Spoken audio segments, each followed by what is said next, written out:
And more countries are investigating their Confucius Institutes and probing whether they are used by the Chinese regime as tools of influence, censorship, and discrimination. In Germany, a state parliament had the first hearing ever probing the institute's role. NTD's Germany correspondent Christian Watson has the story. On Tuesday, the Bavarian parliament had Germany's first hearing on Confucius Institutes. The Chinese regime has set up those organizations, usually at universities, formally to promote Chinese culture. Critics say they are part of the CCP's global soft power campaign. In Bavaria, one member of parliament had to threaten to sue before the government revealed that the Confucius Institute in Nuremberg has been funded with taxpayer money for 6 years.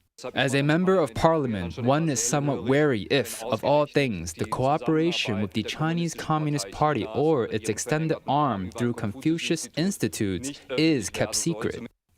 A former state governor denied the institute is part of Beijing influence operations.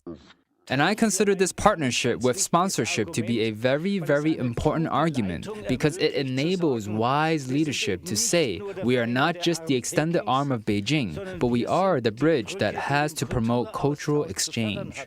He also said the taxpayer-funded subsidies allow the institute to be more independent from Beijing, and there are no taboo topics. Doris Liu, director of the documentary In the Name of Confucius, does not find this convincing. She said she met 3 representatives of German Confucius Institutes who told her they had to sign a paper agreeing not to discuss certain topics. Those include independence for Taiwan and Tibet, concentration camps in Xinjiang, and the Tiananmen Square massacre.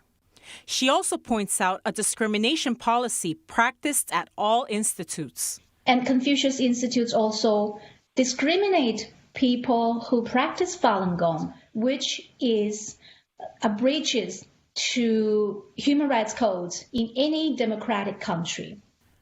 This requirement is even listed on the English language website of Hanban, the agency under which the CCP's education ministry is operating the institutes.